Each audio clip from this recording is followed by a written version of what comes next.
Hello, everyone. Thank you for attending today's webcast, Session 6A, Energy Efficiency Programs for Government Facilities. I am Drew Scatizzi with TRC Companies, and I will be your moderator for this session. We'll start this webcast with just a few housekeeping announcements, and then we'll quickly move on to our presenters, and followed by Q&A if time allows. First and foremost, I want to thank you to all of our sponsors and ally members for their support of the Energy Efficiency as a Resource Conference and ACEEE. Without their support, this wouldn't be possible. Please use the chat box on the right-hand side of your screen to ask questions of the presenters. As the moderator, I'll share your questions with the speakers once all the presentations have been made. If we don't get to your questions, we'll have 20 minutes of chat and discussion on the Zoom platform immediately following the session. The Zoom link will be posted in the chat a little later on. So please refrain from using the chat for any other dialogue other than asking questions.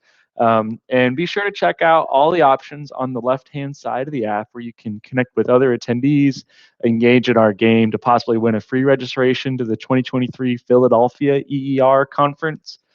Visit the resources section to download a PDF of the program and the Zoom links for all the concurrent chats and discussions. Lastly, we ask everyone to please complete the conference evaluation found in resources. Anyone who completes the evaluation and includes their name and a testimonial will receive a discount to attend the next EER conference in 2023. So all presentations will be available for on-demand viewing within a few days right here on this Engagement Hub. So presenters' PowerPoints can be found on their page in the program participants section. So now that we got all the T's and C's out of the way, I'd like to introduce our distinguished panel of speakers. We've got some really great stuff. We've got Ashley Harrington from ComEd, Brian Iwamoto from the Energy Coalition, and Jeff Gingrich from NREL. And first up on the shoot is Ashley Harrington, who's going to discuss ComEd's Streetlights in Distressed Communities initiatives. On to Ashley. Thank you, Drew. Just give me a second here, and I think we'll be ready to go. Can everyone see my screen? Boop, boop, boop. I hope so. Just hold on. Let me put it in presentation mode there from the beginning. Thanks, Drew. Again, my name is Ashley Harrington, and I'm a Senior Program Manager with the ComEd Energy Efficiency Program. We're excited to be here today, and I want to thank the ACEEE for giving us the opportunity to speak here today about our new LED Streetlights in Distressed Community program. We launched this EE initiative in January of this year, and we think it has been a valuable and innovative approach in working with underserved communities on energy efficiency programming. Our SDC initiative also provided some very good lessons learned, which we thought might be useful to share today for others thinking of setting up a municipal LED streetlight program for underserved communities.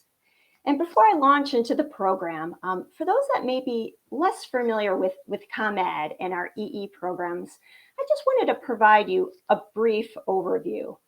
ComEd is the state of Illinois' largest electric utility, and we provide electric service to approximately 4 million customers in northern Illinois. Our energy efficiency program started in 2008, and to date, we have saved our customers $5 billion on their electric bills through investments in energy efficiency. We offer this programming to both residential and commercial customers, but specifically on the commercial side, our offerings fall into 4 main categories, which includes facility assessments, incentives, instant discounts, and optimization programs, which you can see illustrated in this slide. My presentation today is focused on a new public sector initiative to help municipalities in need to upgrade their street lighting to LED. So our new SDC initiative was launched in January of 2021 to specifically help low-income municipalities realize the benefits of LED. Before we launch this initiative, it's noteworthy to note that ComEd was providing incentives to municipalities to upgrade their streetlights at a prescriptive cost of 70 cents per watts reduced. However, from our experience, we have found that many low-income communities across our territory still don't have the capital funds to invest in streetlight upgrades. As a way to get to this challenge and expand our network of local and diverse contractors, we launched an initiative to provide free LED streetlights and install to 41 eligible municipalities located in economically distressed areas. Implementation of this program was performed by our network of ComEd service providers, which are contractors with experience in providing EE services, such as purchase of LED products and install for customers. LED fixtures and installation are provided free to municipality up to maximum cost. And eligibility for this initiative was based on several metrics, including poverty and unemployment rates, median income, and housing vacancy rates using federal and state data. And our outreach for this initiative was led by our internal team of ComEd external affairs managers, which provides support to municipalities on all items ComEd related, and our EE outreach team, which provides dedicated energy efficiency assistance to customers. So again, what was our goal? So again, our Streetlight and Distressed Community Initiative, it was a multi-prong approach. First, the objective was to assist communities located in distressed areas to attain the benefits of LED street lighting. These benefits include, but not limited to reduced energy and operation costs, improved neighborhood lighting, and enhanced lighting control. Second, we wanted to provide these services for no to low cost to municipalities, since we know capital has been a barrier to these communities to upgrade their lights. Third, we wanted to connect municipalities with experienced service providers, and also at the time grow our network of local and diverse contractors in our street lighting service provider network. You know, before this initiative took place, we only had 22 service providers in our streetlight network. However, we understood that many communities that we were trying to target had their own preferred contractors that worked on energy efficiency or upgrading equipment, but they just never applied to our program before to do more street lighting work. So we want to engage those contractors into our program. So before launching this program, our team went through several steps of planning to ensure the success of this program. These activities include identifying the program's scope, budget, and timeline for the program. For this initiative, we prepared a market street lighting analysis to gather information about existing streetlight inventories, essentially how many street poles each town owned, and collected any information we could get about their existing wattages of their current lights, and get data if they retrofitted any of them. To our understanding, they did not. Before launching, we also performed a street lighting labor and market cost analysis to find the average cost to retrofit street lights per wattage type. And as part of that, we spoke to numerous contractors and streetlight luminaire manufacturers on average pricing for both products and installation of fixtures. Once we collected this information, we developed a budget and timeline for release. In the case of this initiative, we were able to develop the program in 3 months and launched it of January of this year. And for this initiative, we developed marketing and outreach materials for the program, which included a one-page fact sheet, a standalone website, and other marketing materials to attract local contractors to the program. And once a municipal customer expressed interest in the program, our EE outreach team helped the municipality gather details for their application, which included attaining existing wattage fixture information, providing customers a list of eligible contractors, and helping customers monitor progress and timelines. For this initiative, we have a deadline of November 19th, which is coming up quickly, to submit a final application. And so it was imperative for communities to stay on track. So I also just wanted to share, with the launch of this program, our team experienced and overcame several challenges with this initiative, which I think is important to keep in mind for others thinking of setting up a municipal LED streetlight program for underserved areas or other areas in general. One of the biggest barriers we had was developing a budget for initiative with limited knowledge of how many poles as well as inventory of lights a municipality owned, let alone knew their wattages. And a way we went about addressing this concern is we used past average participation history from other street lighting customers to get average wattage information. And we spoke to contractors and manufacturers to get data on cost, updated costs for new fixtures as well, to help create the best estimate we could for the budget. Another barrier we experienced is just onboarding new contractors who were unfamiliar with our incentive application, as well as some of our application detail rules for street lighting projects. For our street lighting program, in order to provide incentives, we need to know the latitude and longitude of every pole. So some of these new contractors working with, they just weren't, had that expertise to do that type of mapping. So to get around this challenge, we developed some tailored and training materials, both written and videos, to help our newer service providers to get up to speed about the application process. Another challenge we experienced was that some municipalities wanted to replace streetlights overlooking a county or state-owned roadway, and that requires permit approval. So we couldn't start on their project until they received that state or county approval, since we're changing the lights of that roadway. So again, to get about this, we had regular check-ins with municipalities and check-ins with county and state departments of transportation to make sure that we got what they needed in order to approve their permits. Another challenge we experienced, which it's other programs are experienced as well on energy efficiency, is that we're dealing with global supply issues. Due to the pandemic, we're seeing an average of 4 to 8 weeks of delays in shipping for LED products.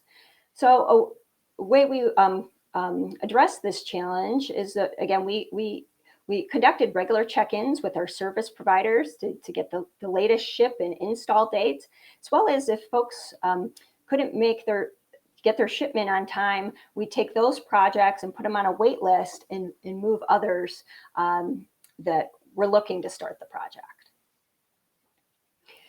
So today, our Streetlight in Distress Community Initiative has been a tremendous success.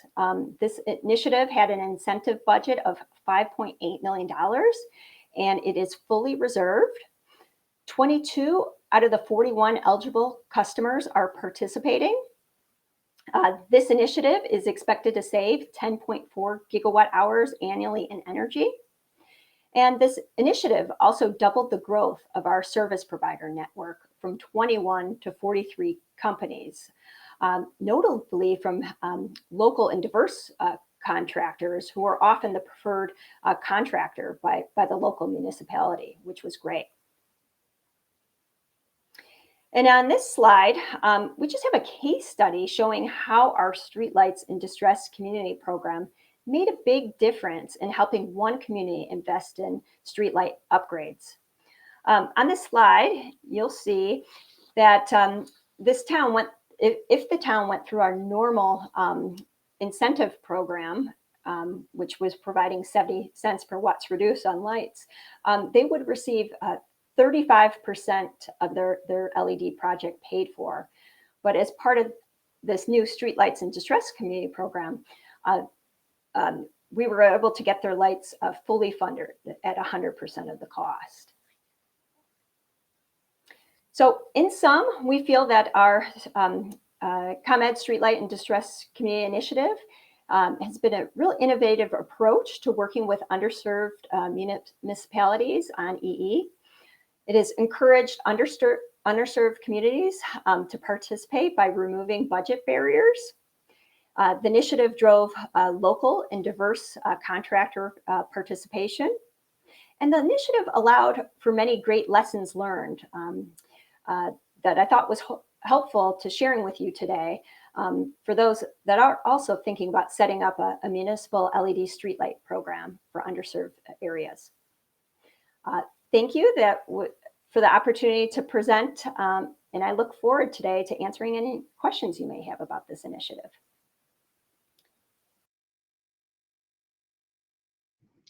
All right, thank you, Ashley. In this world where it's all about impacts after efficiency, right? It's great to hear about these kind of new initiatives, and we appreciate you sharing what ComEd's doing. So next up is Brian Iwamoto with the Energy Coalition, who's going to give us a look at understanding new technologies for public agencies. So Brian, you're up. Thank you, Drew. And thank you everyone for participating in our session today. As you mentioned, I'll be discussing how the Southern California Regional Energy Network has been working to understand new technologies for public agencies in our region. All right, so with that, my name is Brian Iwamoto. I'm a project manager with the Energy Coalition, and it is my pleasure to facilitate our discussion and lead us into a great conversation about how SoCalREN supports public agencies on the pathway to zero. The zero in zero net energy is very simply put, otherwise known as Z&E, is a concept by which there is a net neutral balance of generation and consumption of energy at a building or across a portfolio of assets or even a broader community scale.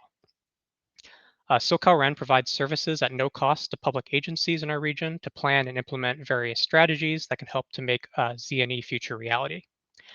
So for the next 15 minutes, I'll be introducing the SoCalREN and sharing a recent evolution of the Pathway to Zero program, allowing us to expand eligibility to more communities.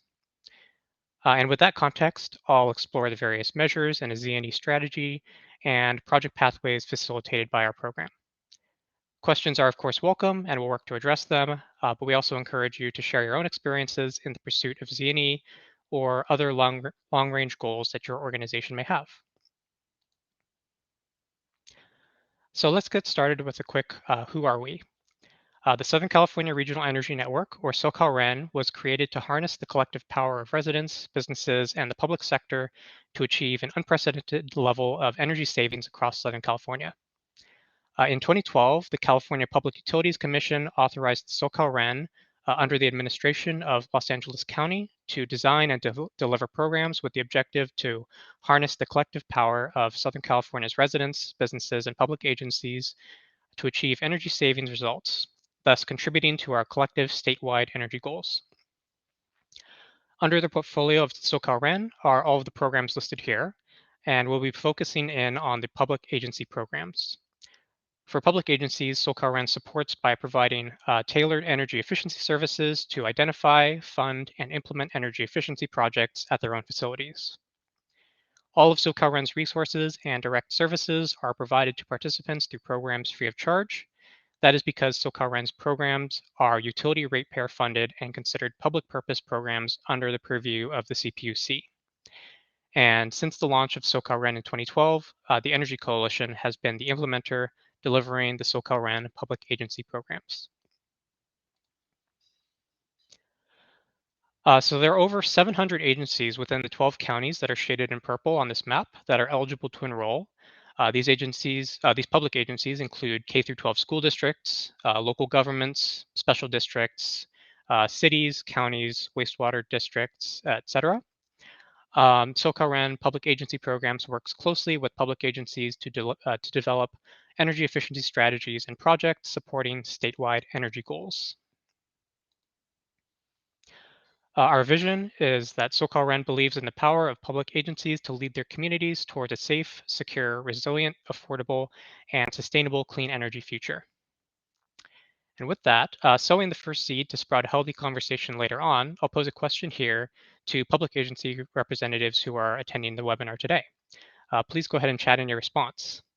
So our question is your agency or district already thinking holistically about energy efficiency and distributed energy resources like solar, electric transportation strategies? It does not have to be zero net energy specifically, but we'd like to know what's motivating you to take energy action. It's also okay if the answer here is no, we don't have a plan. SoCalRen is an organization that is available to help agencies in our region, wherever they are, on their energy journey. So please chat away, and I'll check back in on those as we continue to frame today's conversation. So one of the programs that SoCalRen implements is called the Pathway to Zero program, which complements SoCalRen's core energy efficiency services, allowing agencies to see the big picture of all the energy opportunities at their facility or facilities. Pathway to Zero goes beyond the scope of efficiency at facilities to include a customized approach to feasible distributed energy resources, or DERs, and then we bring in that technical support to scope, fund, and implement projects that pursue energy efficiency and DERs holistically. And today, I'm excited to share that we've expanded eligibility for this program, acknowledging a number of factors that came into play over the past year. One is that we heard a lot of feedback from our network that they'd love to take advantage of services, but that the facilities that they'd hoped to target for EE and DER services weren't located within designated disadvantaged communities. And another factor is that in the past year, with the pandemic, the economic barriers for investing in energy projects are just compounding, causing concern that great projects offering cost-saving or environmentally beneficial benefits are being sidelined with budgetary concerns. So we're now offering Pathway to Zero to agencies that serve disadvantaged, low-income, and rural communities who would like to pursue these types of projects because they really do provide a tremendous value to agencies and the broader community. And our role at SoCalRen is to continuously evolve to lower barriers to access and implementation. So how does it all work? Agencies that are enrolled in SoCalRen public agency programs work closely with an assigned project manager to assist from the beginning of a project through closeout.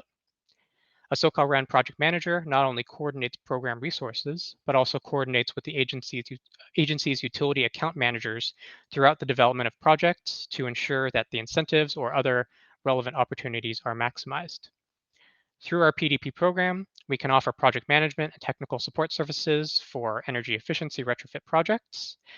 The goal being to capture any available incentive opportunities and to act as an objective third-party resource.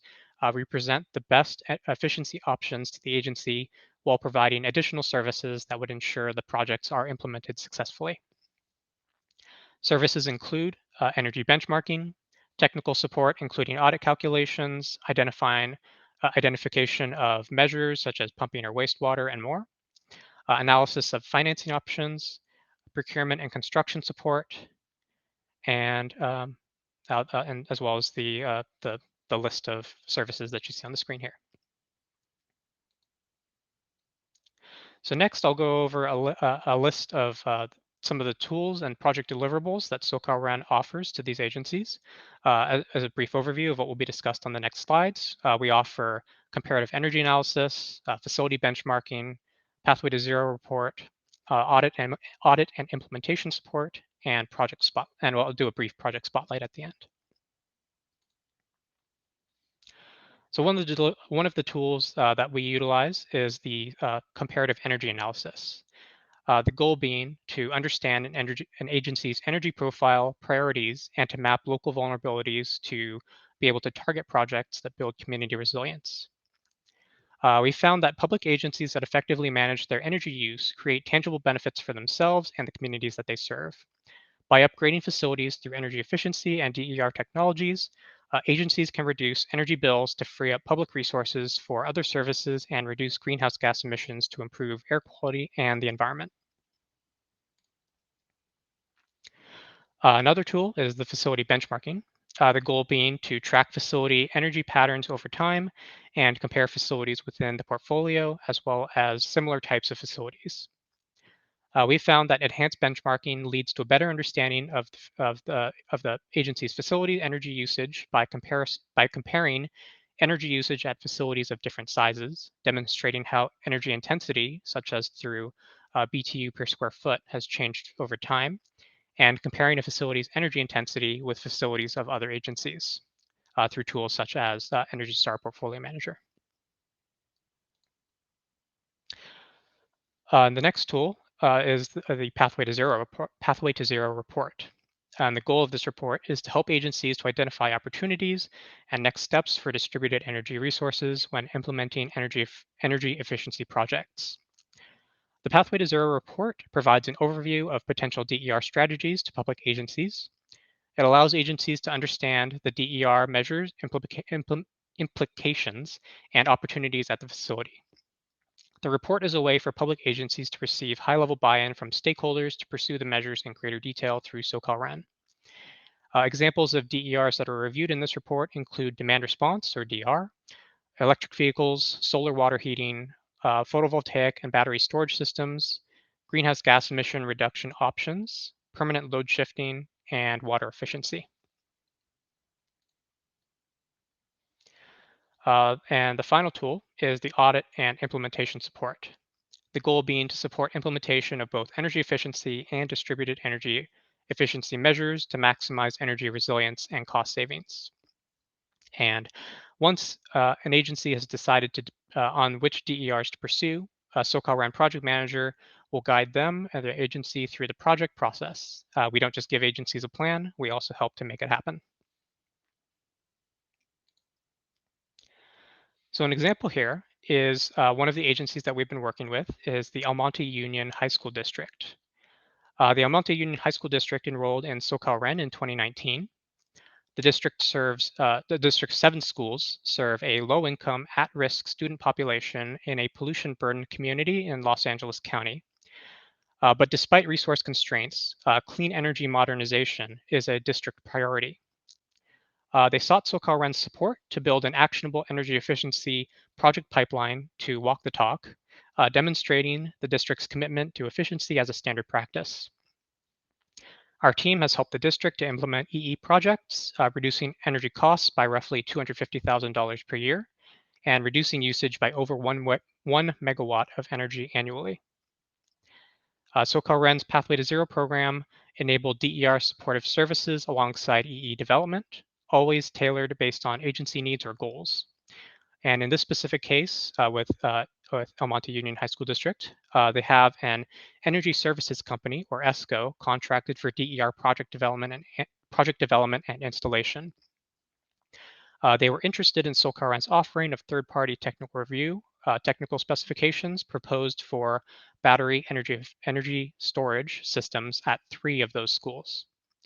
And the work that we provided was provided additional transparency and assurance on the proposed scope of work. And that is it for my slides. Yes, happy to answer any questions and continue the conversation in chat. Thank you very much. Great. Thank you, Brian. That was excellent. So now we will hear from Jeff Gingrich from National Renewable Energy Laboratory. And by the way, if you've never been to Boulder to the NREL site, it's like Disneyland for energy managers, and I highly recommend. And Jeff's going to be talking to us about utilizing federal energy performance contracts to meet energy goals. So Jeff, go ahead.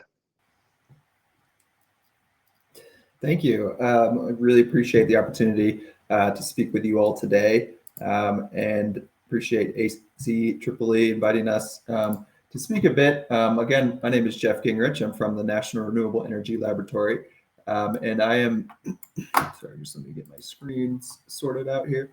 And my goals for this presentation is just to help give you an understanding of really what are federal energy performance contracts and how can they be an effective tool to help you understand or how to use them to improve energy efficiency and reduce carbon emissions at federal sites. With that, get started. A little issues with my screen. So I work for the National Renewable Energy Lab, and I've worked supporting the Federal Energy Management Program for about 2 years now, really focusing on the utility program, developing partnerships between federal agencies and utilities to help the agencies meet their energy goals. And we really rely on public-private partnerships to sustain and support energy efficiency throughout the federal government.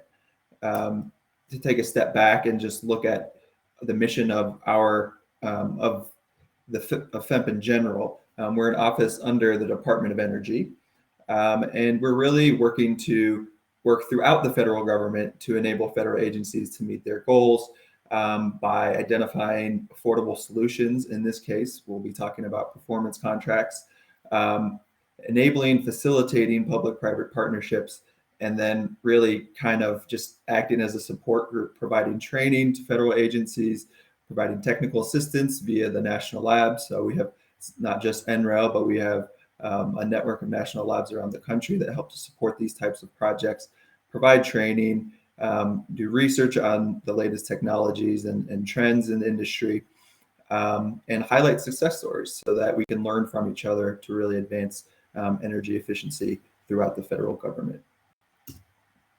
So I'll start by just giving you a sense, what are energy performance contracts? And from a high level, these are contracts that enable federal agencies to implement energy projects with little to no upfront costs or funding from Congress. This through partnerships with utilities or energy service companies, ESCOs. So there's actually 2 different types of performance contracts that we'll be speaking of, and I'll get into what's different about them in a little bit. But for now, we're just focusing on the concept in which the contractor will conduct a preliminary assessment or investment grade audit to help the agency identify opportunities for energy savings on their site. And then they'll develop out the project. They'll install the equipment, implement the measures with a real emphasis on verifying that the energy savings that accrue from this equipment will be sustained throughout the life of the contract. And that's critical because the agency, again, may not be bringing funds to the project. They'll be relying on those savings to pay for the equipment over the course of the contract. So why do federal agencies find themselves wanting to use performance contracts? And the obvious reason is just that we often find that agencies just don't have the funding available to pay for the size and scale of the projects that are really needed on these sites, especially when we see sort of the new sort of aggressive requirements that are coming out from the administration, really pushing this transition to a clean economy. It's going to the projects or agencies can't really just take a Band-Aid approach to fixing equipment as it fails and doing small projects. It's really important to think about how can we leverage all of our resources, combine funds with financing to achieve long-term goals. Agencies also have agency-specific priorities that could be related to energy resilience or other types of mission requirements. And then just general site needs related to failing equipment. So these are tried and true contracts that have been around for since the late 90s and helping the federal government to improve energy efficiency and save money. And it really is a great opportunity to leverage funds to achieve these goals. Just to give you a sense of what we're seeing in terms of new goals. And the reasons why these types of contracts will be becoming more and more important to achieving energy efficiency throughout the federal sector. The Energy Act of 2020, which came out last year, it put forth a new requirement for all federal agencies to install all life cycle cost-effective energy and water conservation measures at their sites. They're required to do audits every 4 years or 25% of their facility each year. And in the process, when they identify these opportunities, this new requirement says that they need to implement those opportunities within 2 years of that audit. And it also says that the agency should use performance contracting to do that, for at least up to 15% of the measures, which when you think about it really makes a lot of sense. If these opportunities really are life cycle cost effective, meaning that the savings can pay for the equipment, then it makes sense to use this type of a contract to get these things done and really improve energy efficiency on campuses. Another trend that we're seeing and something that's being pushed forward is decarbonization. And obviously the Executive Order 14008 started to stress what the government is going to be pushing federal agencies and the country towards as a whole, using the power of procurement to increase energy and water efficiency across the federal sector, which in turn will help to increase uptake and adoption across the economy as a whole. And we don't know exactly, I think a lot of us are waiting to see what are the specific targets going to be in relation to reducing carbon. And those types of things will likely be coming out in the coming months and years.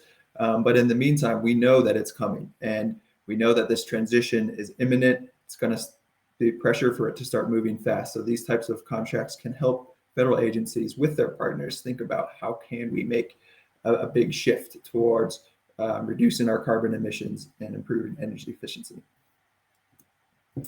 So some of the key features of performance contracts to keep in mind, as I mentioned, the energy savings from the equipment is intended to pay for the project over the course of a generally fairly long-term contract. It can be up to 25 years in length, starting from project award. And the agency can bring agency funds to help pay for the project, or they might not have any and they'll finance the whole thing. The idea is that there may be a combination there, and we generally do see financing, obviously, but when combined with appropriations, you can do larger projects. You can buy down the project, so you can save some money on interest if you can bring funds to help pay for it. Their agencies will also use their funds to maybe pay for measures that are a little more expensive, that have a longer payback and couldn't necessarily pay for themselves within the contract term. The utility or the ESCO is responsible for obtaining financing when that's needed. The contracts are firm fixed price, meaning once the task order is awarded, it won't change, although modifications are possible. And then multiple sites can actually be served in the same contract. And I'll talk about that more specifically on this next slide. So as I mentioned, we're looking at two different types of performance contracts. One is an energy savings performance contract, or ESPC, and the other is a utility energy service contract, or UESC.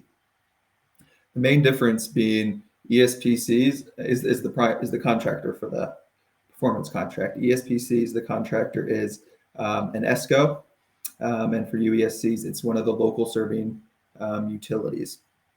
There's some level of competition that is required for both. Under the ESPC, the agency will put out a notice of opportunity to this list of ESCOs that are pre-qualified by DOE, and you can learn more about that process on the website. And then under the UESC, they'll put out a letter of intent to their local serving utilities. It's obviously a little bit more limited because there's, they may only have three, sometimes 4 utilities to choose from. But that also can help to streamline that process.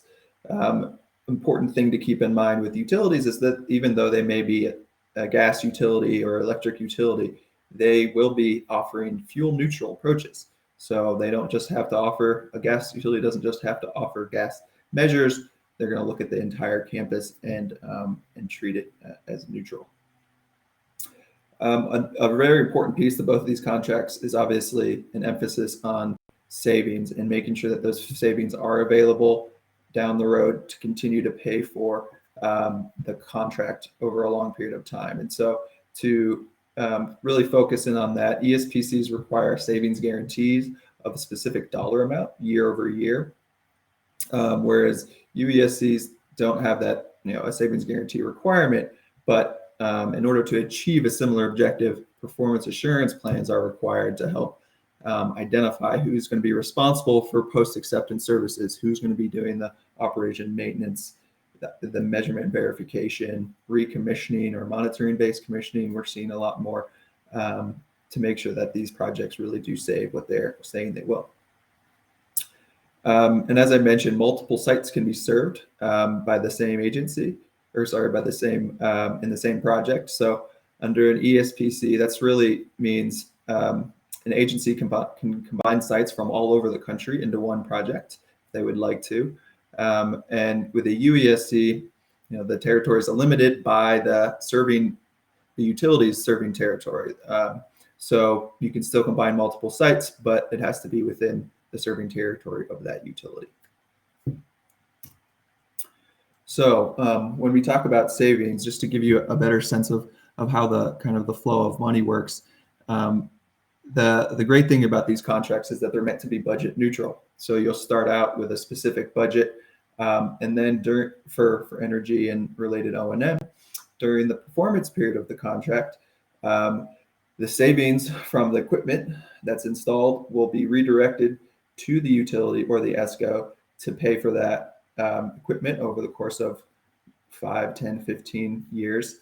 And then after the contract's up, the savings will be freed up to be used to be reinvested in the mission of the agency or in other pieces of infrastructure on the site. So what are some of the ECMs that we typically see? This is a list. It is not comprehensive by any means, but this is some of the most common energy conservation measures that we see included in projects.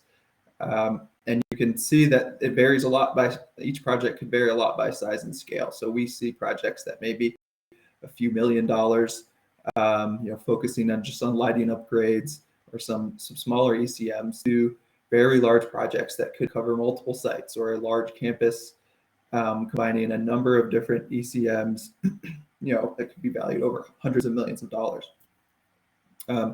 One thing to keep in mind is that each of the individual ECMs don't have to have a payback of less than the 25-year maximum or whatever contract term is decided. It's about the bundled measures, so sort of the average payback. So what a great strategy can often be combining quick payback measures, doing some lighting combined with something that takes a little longer to pay back, like a renewable energy system or something much larger. And that sort of a comprehensive approach helps agencies to do bigger projects and really make a bigger impact on their energy efficiency. This slide just kind of breaks down the general process that we recommend. It will vary a bit depending on the type of performance contract, ESPC versus UESC.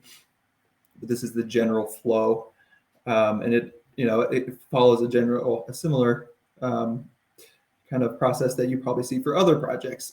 Keeping in mind a few specific pieces, which are obviously the competition is very important in the utility and the ESCO selection to make sure it's documented that everybody has an opportunity in terms of the ESCOs and utilities to apply to be part of these projects if they are interested. Those preliminary assessments are typically offered at no cost, no future obligation, although there's some variance in that depending on the project, but that's generally what happens. And then the investment grade audit, there's a agreed upon price that's agreed to upfront before it begins, and then that can ultimately be paid for by the government or rolled into the rest of the cost of the project. A big piece of the investment grade audit is going to be really looking at that baseline energy that the site uses, and agreeing on a savings methodology so that once the project and the equipment is integrated in the task order, there's a clear a clear understanding of how savings were calculated, and how they expect to be achieved over the course of the entire contract. And I just wanted to talk briefly again, just to emphasize that really these types of projects, success doesn't necessarily just come from installing the equipment. It really comes from operating that equipment in the long term. So we put a strong emphasis on performance assurance, on M&V protocol, recommissioning and really emphasizing even monitoring-based commissioning these days. Annual reporting and documentation, and FEMP has a number of resources available to help both agencies and their partners think through how to go about developing these types of plans and implementing them in the performance period. With that, I just wanted to kind of close out with a couple examples and then some resources. So this example showing the Coast Guard Academy, and this was awarded in 2017, and at the time was the largest UESC project in DHS history, and was widely regarded as a great success in terms of both energy resilience and energy efficiency. You can see that the entire project reduced energy costs by 80%, or $2 million a year. And this was done through a CHP plant, lighting improvements, rooftop solar, chiller plant expansion, and a number of other ECMs. This other example is from an ESPC project, similarly successful in terms of both energy efficiency and resilience. And it actually included the installation of a microgrid along with a CHP plant, achieving energy savings of 35% and water savings of 25%, with an investment value of almost $90 million. So it's another great example of a project that's able to pursue multiple agency goals for both resilience and energy efficiency. So if you are interested, if you're an agency is interested in learning more about these, or if you're a potential partner, an ESCO or utility that would like to offer this type of a solution, one of the best things, first steps you can take is just talking to one of our federal project executives. You can see them split out by region here. They're available to really help you think through, how do I start a program? What's the best option for me if I have some potential measures in mind, but I don't really know where to go with it. They can help you think through those different options. We also have a website, obviously, with a number of great resources, from case studies to specific resources on various subjects related to performance contracts, and related topics such as resilience and cybersecurity. You can also access our technical, reach out for technical assistance, see what training opportunities. We have on-demand training as well to help you get started.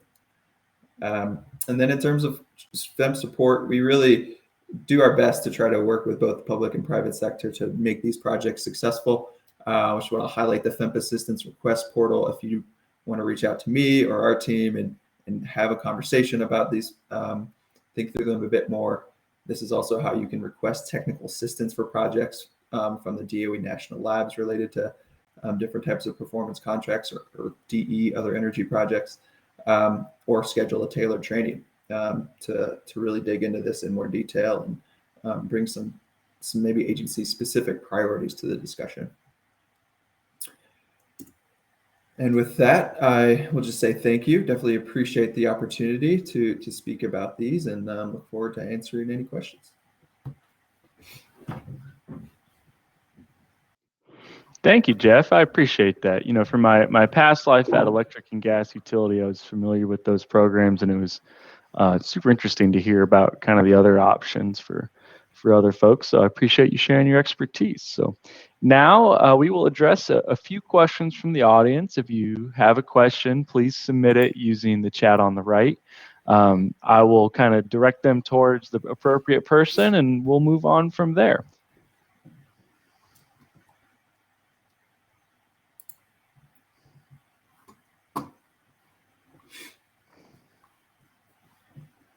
Well, while we wait for our guests to maybe come up with some of their questions, I'll throw a couple softballs out there. So, Ashley, one of the things that caught my attention during your presentation was talking about those distressed communities. Mm-hmm. What's been the feedback from the customers in those areas around the program? It seems like it's a kind of a no-brainer, right? It sure is. I mean, they are so thankful. Because again, even with our normal incentives we had, it just wasn't enough incentive to get them to do a street lighting project. They needed these, fully funded to close to funded to be able to invest. And we were happy to offer because, again, there's tremendous energy saving benefits for the customer, as well as other, lighting benefits of improving lighting in their community. So folks have been very, very happy, and we've been happy to provide this service to them. Great, thank you. Silence in the chat. There's got to be some kind of question. That's a shame. Brian, one of the things you really brought a California-centric point of view to that, right? So are you seeing those options for, governmental customers or facilities or whatever? Is that being driven by the kind of the legislator or the regulatory environment? Or we just love to hear, what's going on there that is driving some of that progressive stuff? Yeah, so in the case of our programs, I think the main reason that we focus on our specific geographical region is that our funding does come through the state utility ratepayers via the CPUC and LA County. So that is the reason for our focus in this region. But of course, yeah, very, very interested in the different kind of similar programs that are likely also available throughout the rest of the country as well. That makes sense. All right, Jeff, you can't get off the hook without a question from me too. So, the one question I have, and this one's a little easier, right? I remember hearing about the contracts for government facilities, that there was a lot of trepidation from ESCOs around like secret clearances and any kind of like high profile areas. Have you had any experience with ESCOs not interested in doing work on, some kind of top secret, let's say Area 51 type facility? I don't think I've been around long enough to run into any of those specific scenarios, but yeah, I mean, I think sometimes you have sort of mixed feelings, I think, about some of these sort of opportunities, but we really see this space performance contracting being a great opportunity for public-private partnerships in the future. I mean, we know that there is a lot of, as I mentioned, the Biden administration is putting forth some pretty aggressive, some strong goals, and there may not always be the funding being pushed out with those goals. So in order to help agencies to be proactive and get ahead of this transition, these options like performance contracting, which lets you leverage financing, can end up being a really nice way to do that. Thank you. Well, in the absence of any questions, I'd like to thank you to our speakers for their presentations. We appreciate the time and effort it took to put it together.